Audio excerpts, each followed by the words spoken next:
You're listening to the Master Passive Income Podcast Network.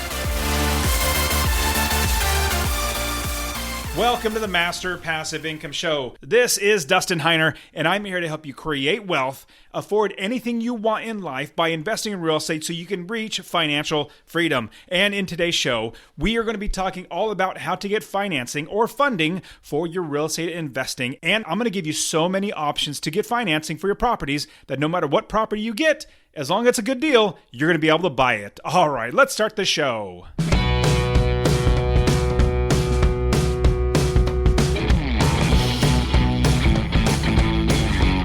Welcome to the Master Passive Income Podcast, where we talk about investing in real estate with a special focus on making enough money so you can quit your job and live the dream life. And now, here is your host, Dustin Heiner.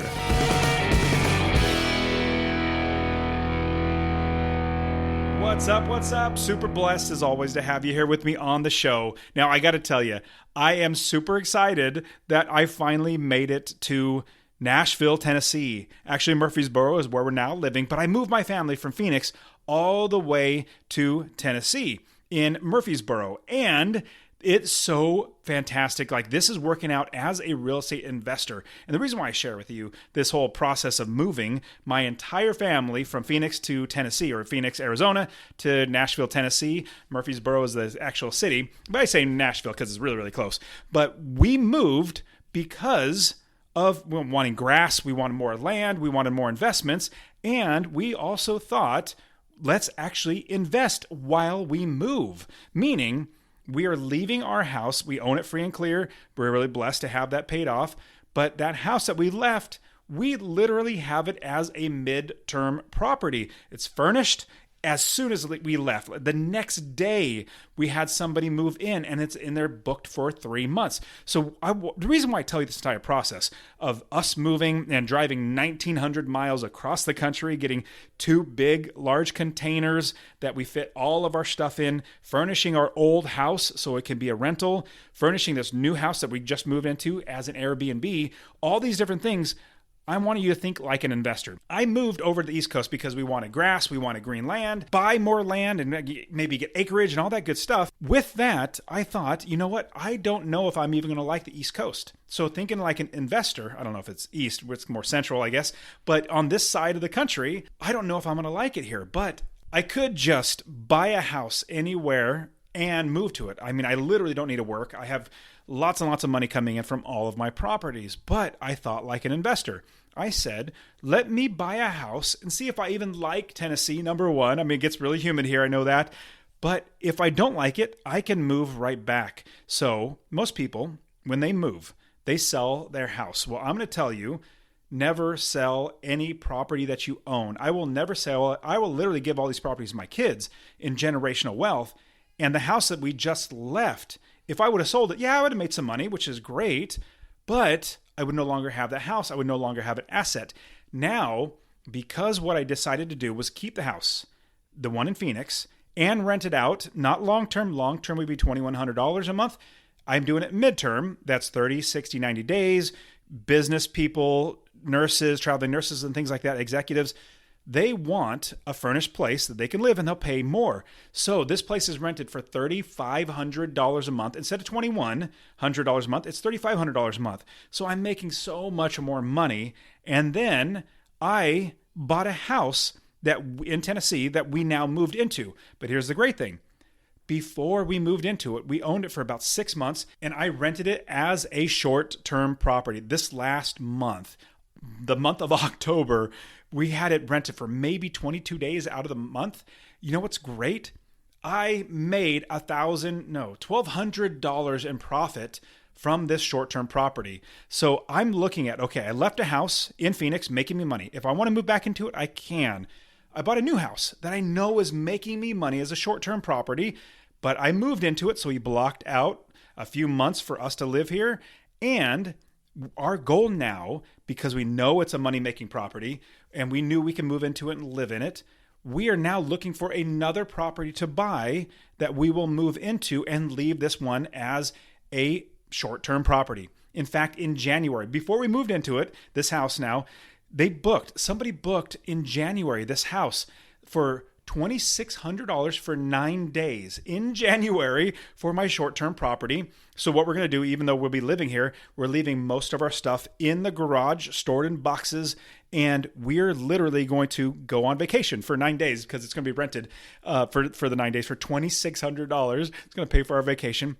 But at the same time, my wife and I, we know that we can buy another investment property and then move into that one. This is a property that now we know makes money. Why don't we move out and buy another house that makes us money? So if you're calculating now, we left a house, that's one property.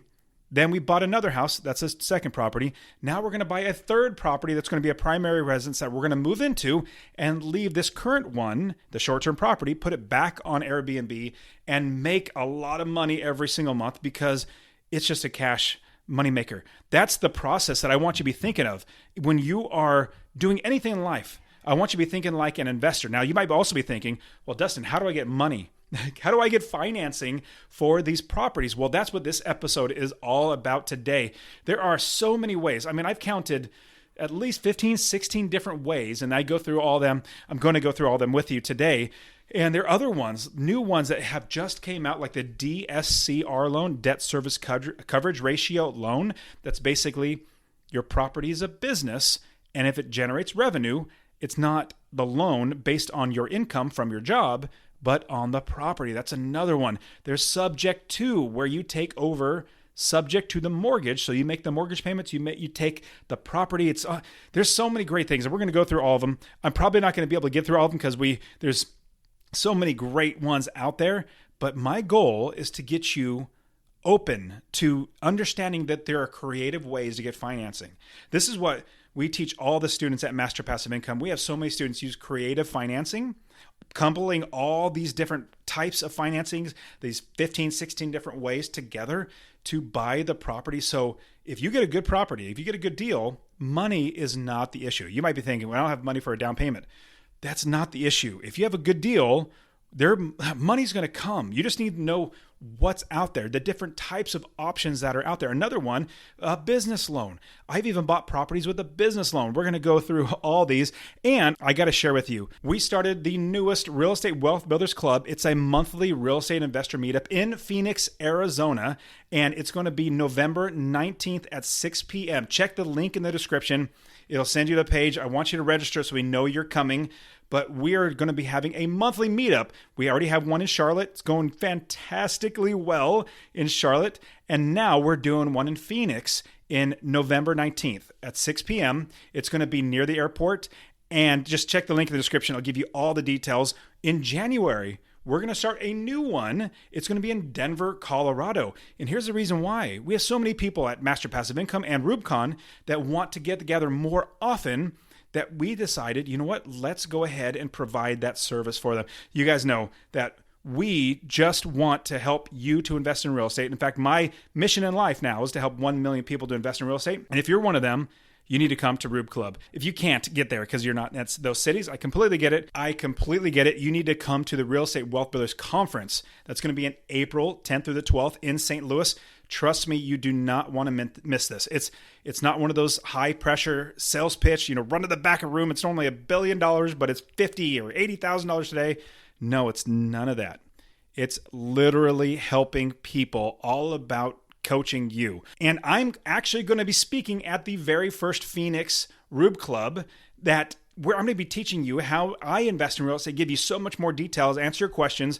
So come and hang out with me in Phoenix at the Rube Club. It's in downtown Phoenix, right by the airport. It is the Holiday Inn, super awesome place, but check the link in the description and I'll see you there. There's so many great ways to invest in real estate, to get financing, and that's what this episode is all about. And I want to pause for a quick second and share that honestly, I really want you to invest in real estate. Now, my new goal is to help 1 million people invest in real estate. So 2 things I would ask from you. Number 1, if you get anything out of this episode, please share it with somebody else. Just say, hey, check out Dustin at Master Passive Income. He really wants to help 1 million people to invest in real estate. That's number 1. Number 2, I want to get you to invest in real estate. Get my real estate investing course absolutely for free. Text the word rental, RENTAL, to 33777. Rental to 33777. I'll literally give you my course, show you how to find an area of the country to invest, how to build the business first. I always talk about that, and how to find the right properties, how to make sure you're getting experts to do the work for you, and scale the business to where you're making $250 or more in passive income. Scale it to quit your job. I'll literally get to you, or go to masterpassiveincome.com/free course. Obviously, it'll be in the description, but I really, really want you to invest in real estate, because the more that actual, normal, everyday people own real estate that are good landlords, the better everybody's life gets. These 12 ways to fund your rental properties. I've used just about every single one of these ways, and I want to show you how to do them. The biggest and best one that I've known by far, and everybody's going to be like, oh yeah, no brainer, it's all cash. I love buying properties with all cash, and the reason why, and there are many different reasons why. Number one, I can buy it faster. I can close faster. I don't have to worry about a bank. Number two, I get a better deal because sellers are realizing, hey, this guy has cash. Let me go ahead and sell it to him. And number three, I don't have to worry about finding financing. It's all cash. But here's the great thing.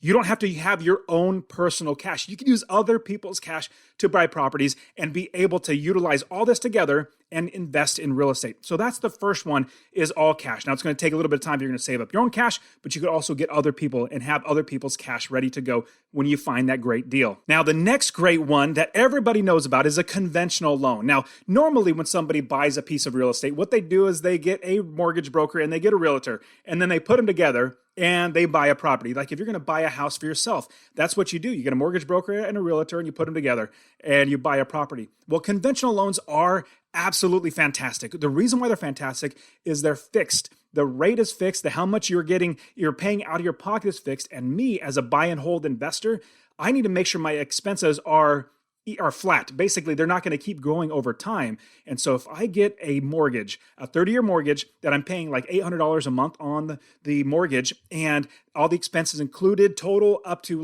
maybe $1,100. But if I could rent it for $1,400, that's $300 in passive income. And so a conventional loan is terrific because you know exactly what your expenses are going to be every single month for 30 years. And a great thing about conventional loans with rental properties, your tenants are going to be paying off that mortgage. It's fantastic. Now, conventional loans are great. So utilizing cash, utilizing conventional loans, those are just two. There's a bunch more. One type of financing that I absolutely adore, I love this type of financing, is delayed financing. Now, delayed financing, basically, you need a little bit of money up front to buy the house, to purchase a house up front. And then once you buy the house, you fix it up, you rehab it, you get it worth more, so you make the value of it go up higher.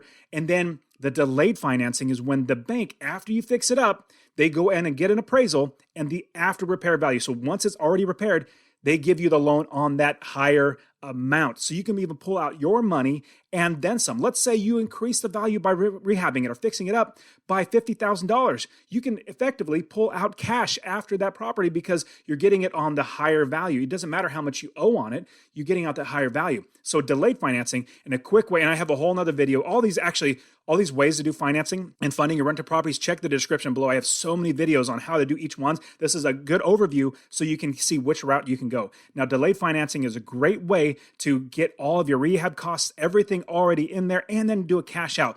Delayed financing is fantastic. So check below in the description to get that video talking specifically about delayed financing. Now, I'm going to also give you a really advanced strategy. Now, this is an advanced strategy that I would not necessarily recommend this to everybody, but it's a fantastic strategy that I've used many times and my students have as well. I've used credit cards. No joke, literally credit cards. I have a credit card somewhere around here. There we go. I have my credit card right here. This is my credit card. I have my credit cards. I've literally used my credit cards to buy properties. And really what it comes down to is I had a cash advance.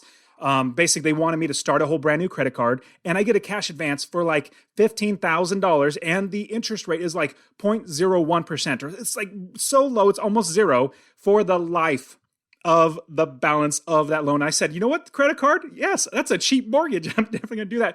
So I pulled out $14,000 or $15,000, bought two different properties with those. That payment that I had to pay for that credit card, that loan, was paid for by the tenants. I made sure that was a cost accounted for when I bought these rental properties. And with those properties, I made $250 or more with paying the credit card, with paying the mortgages and paying the expenses.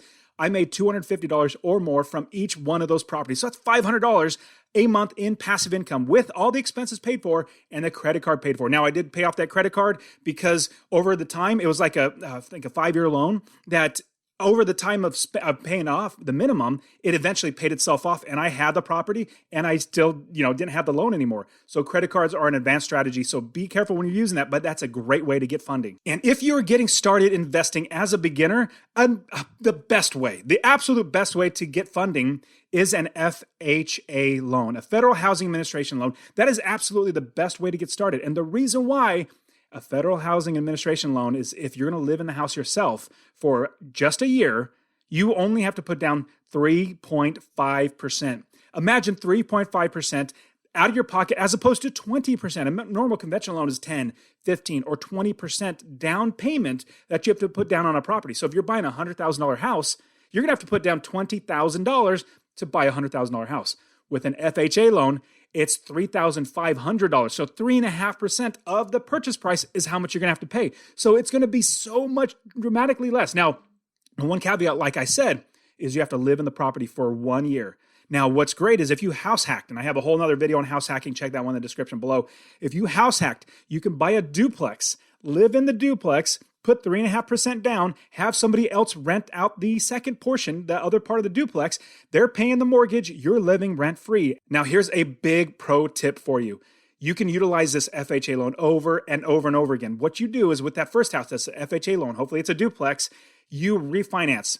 Get it out of that FHA loan, get it into a conventional loan. Now you have the ability to have another FHA loan ready to go. So you go and buy another property with that FHA loan. You live in this first one for a year, refinance it, move out after the year, because that's the criteria. And then you buy another house, another duplex, a triplex, or a fourplex. 5 units and above is a whole nother, that's commercial loans. We're not going to go there. But if you did this, you can use FHA loan again and buy another property with an FHA loan. You can do this over and over and over again. FHA loans are fantastic, especially if you're getting started with very, very low money. This is the best way to go. Now, I'm going to give you another advanced strategy, an advanced strategy that I'm going to give you a pro tip on how to get in and get out as fast as possible. But it's hard money. Hard money is a great way to get financing. Now, what's great is usually I used to think it'd be like, you go to the local mobster and a guy named Jimmy the Wolf will lend you some money. And if you don't pay him back, he'll cap you in the kneecaps. Well, that's not how hard money actually is. That's what I originally thought. I know it's what a lot of people think. But what hard money actually is, it's a company. It's basically a company that is going to lend their money like a bank, but they charge you more fees. They want to get their money in and out as fast as possible. So the trick is to get your money out of the hard money loan as fast as possible. Let's say you use a hard money loan to buy a property. You use that hard money loan. They want their money back as fast as possible, 6 months to a year, maybe 2 years at very max. They charge you high fees and high points, but that's a way to get into the property with no money down. But here's the pro tip I want to give you. You want to make sure that you have a way to get out of that hard money loan with a conventional loan. So before you even try to get that hard money loan, you go to banks and mortgage companies, mortgage brokers, and you say, I'm using a hard money loan. This is a big pro tip, so write this down. I'm using a hard money loan. I'm going to buy the property, and then I want to refinance out of that hard money as like within a month or 2 months. I need to get out of that. You get that all locked in. You get all dialed in. You get the pre-approval letter. You get all that stuff ready so that when you get the hard money loan, that utilizes you to get the property. And then you refinance because now you own it. You own that property. You can refinance, pull it out. So hard money loans are fantastic. Now, it is an advanced strategy. All my students, I show them how to do that as well. So if you're interested in coaching, go to masterpassiveincome.com. The link will be in the description as well. But hard money loans are fantastic ways to get real estate. Now, here is another great, some people wouldn't even think about this. But let's say you needed cash to buy something. Well, you either work a job or you do something else to get creative and find money. And I interviewed a great couple. They go to swap meets or they find things that people want to throw away. They fix it up and they sell it on eBay and Craigslist. So anyways, the next way, you basically find ways to make more money. Now, let me give you an example. So this couple that I interviewed on the Master Passive Income podcast, I interviewed them.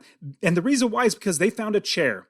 An old chair, they just maybe wiped it down. They found it on the side of the road, picked it up, took it home, wiped it down, cleaned it up, maybe, wiped off all the, food smudges and stuff like that. Then they sold it. I think they made like a couple $100 on that chair. That's $200 right then and there. But then they kept flipping that over and over and over again. And now they have $100,000 in inventory, and they're currently selling that off to have that money to buy an investment property. So they're going to have over $100,000 in cash because they took a chair and flip that over and over again. It's called a flea market flipper is who they are. So check in the description for below. But that's a great way to make money. But you could also drive for Uber. You can do Uber Eats. You can start whatever, cutting people's lawns. Finding more ways to make more money, to save, to buy that property is another great thing that you must do in your business. Now, of these 12 ways to get financing, I'm going to jump into the 8th way. The 8th way is to get private money loans. Private money loans are basically like friends and families or, businesses that you maybe frequent and you know the owner and they might have a little bit of money. You say, hey, I'm an investor. I invest in real estate. I flip properties or I buy and hold properties. Would you like to loan me money? Would you like to be a part of this? Well, you don't just say, can you give me money? You say, I have an opportunity for you. Would you like to be a part of this opportunity? I would love to give you a great return on the money. So instead of putting your money in a savings account where you're getting like 0.01%, which is pennies, I can actually get you 6% return on your money or 8%, whatever you want to give. But you borrow money from friends, family members, acquaintances, business owners. You borrow money for them. You give them a promissory note. It's, a contract written out and terms and everything. And you utilize their money. I have so many students utilizing friends and family members and businesses and utilizing their money to buy the property. It's great. So private money is not to be overlooked. And the best way to get private money is literally to tell everybody you know that you are now an investor. Say, hey, my name's Dustin Heiner. I invest in real estate rental properties, or I invest in fix and flip properties. I invest in real estate. You're going to get a lot of people like, oh, really? How do you do it? Okay. Well, then you say, then that transitions, you tell them what you do, transitions into, this is how I do it. And you know what? I might have an opportunity. If I ever have an opportunity, would you want to take part of it? A great way to get funding for your real estate investing. Now, the term portfolio loan, which is the 9th in all of the list of 12 different things, ways to get financing. Portfolio loan is something that it's kind of like almost elusive. People are like, well, what is a portfolio loan and where do I get them? All it basically boils down to is a normal loan, a conventional loan. You have a big bank, they lend the money, and then they sell that to like Fannie Mae or Freddie Mac, or sell that to the government, basically, and they are the ones that actually finance the property. Now, what happens is a portfolio loan is not like that. Instead of selling off, the bank would actually hold it as their portfolio. It's their money that they're lending out, and it's it's in their portfolio of things that they lend to. Very, very simple way to explain it is it's a bank lending their own money. Now, to get a portfolio loan, it is super easy. People think, oh, it's hard. How do you find them? You literally just call it bank after bank. Hey, do you do portfolio loans? Hey, do you do portfolio? It's literally as easy as it is. And what's going to happen is you're going to get whoever the mortgage person is say, well, what do you really need? Maybe I can help you out. Maybe you need a signature loan. This is a pro tip that I'm going to give you that is not in this list. There's actually, I guess this will be number 13, but a signature loan along with the portfolio loan, which is, they're loaning on the property. If you just do a signature loan, which I have literally done, I go into a bank and say my signature, basically use my social security card, my social security number, and it's credit on me. You're not lending against the property. You're getting I am guaranteeing it as myself. So it's called a signature loan. So I guess that would be another one, is a signature loan is fantastic for you because you basically go in the bank, say, I guarantee it, and then they will give you that money, whatever you qualify for and whatever they're willing to give you. Utilizing portfolio loans and signature loans are great ways to use. And I would personally suggest go to regional banks or local banks or credit unions. Go to them first before you go to like the Bank of the West or Bank of America, Wells Fargo, big companies. You don't want to go there, in my opinion. Try to find the little companies. They're the ones that love giving out these little micro or small type loans. Now, I'm going to have to say this is by far my favorite. I almost save the best to last, but by far my favorite way of getting financing is seller financing or owner financing. I absolutely love that. And I do have an entire video showing you how to find seller financing, how to utilize it. Check in the description for that video. But seller financing or owner financing is phenomenal. Basically, somebody owns a property. You find that seller, they want to sell. You say, hey, instead of me just giving you cash up front or getting a loan, how about you become the bank? Banks make money by getting interest. How about I pay you that interest? So instead of paying $100,000 to you right now for that house, over time, it'll be $180,000 or $200,000 if you carry that note. So with seller financing, you get the property. You don't have to go through the appraisal. You don't have to go through your background check. You don't have to do all that sort of, like credit check and everything. You don't have to do that unless the seller really wants you to do that. But they can take back the property anytime if you stop making those payments, not just for anything. If you stop making those payments, which is great because then you can refinance and pull that cash out, pay off the seller, and own that property outright. Seller financing is amazing, or owner financing is absolutely amazing. You must do seller financing. And the next great way to get financing for your rental properties, for your real estate investing, is with home equity. If you already own a home, if you have your own personal residence, and I've literally done this dozens of times. I've done this over and over again. I have equity in my properties. I cash out. I literally get a cash out refinance the property. I have, let's say, $100,000 in equity. I pull out that money and then buy more real estate with that equity. It's great because the equity is inside your house. Your house has that equity, and the banks realize, hey, that house is worth more. Let's go ahead and lend more on that. Now, what's great, and here's a pro tip, whatever price that you're going to be getting for the loan, you want to make sure that increase in the amount of payment for that loan is going to be covered by the properties that you're going to buy. Now, we're not going to just cash out and go buy a Lamborghini or a Ferrari or buy a new car because that's just going to be wasting that money. We're going to take that money out. We're going to buy a rental property that makes us $250 or more every single month in passive income. And when we do that, we're going to also be covering the increase in our mortgage in whatever residence we have. And I've literally done this, and I'm going to give you even an extra one. The one just came to my mind right now is getting a bundle loan. A bundled loan is a fantastic way. Also, think of a portfolio loan where the bank is actually lending their own money. A bundled loan is where the bank is bundling many properties together. I've done this where I've bundled like 4 or 5 properties all together, got one loan, got appraisal for each property, but I got one loan, got one payment, got one everything, and I can even sell each one of those out individually and pay it off. And I got a bundled loan. It's a commercial bundle loan. I get a decent interest rate that's pretty good, not like as good as a conventional loan, but a bundled loan is another fantastic way. So what you need to do to find a bundled loan is call up any bank and say, can I talk to your commercial lending department or whoever does the commercial lending? If they do commercial lending, more than likely they're going to do bundled loans. I've used other banks, many other banks, but you can absolutely find them. You just got to do your homework, start calling people. But a bundled loan is a fantastic way to actually get many, many things, like utilizing your home equity to actually use that to buy more properties. And partnership loans is another great way to get financing for a real estate investment. Partnership loans where you're utilizing other people's money. You're also giving them a little bit of equity. Don't give them a lot. Like, don't give them half because it's still a loan. You're still paying them back. But what you want to do is partner with somebody, have them bring the money. You give them a little bit of equity. You also give them that loan. They also make money. They also get part of the equity. It gives them more reasons why to invest with you. So that is all the now 14 different ways. It was 12. Now it's 14 different ways to get funding. And that is it for today. Go ahead and get my free real estate investing course. Text the word rental to 33777. RENTAL to 33777. You can also join my Real Estate Wealth Builders group coaching. Get all my courses. All right, guys, we'll see you in the next show. See ya.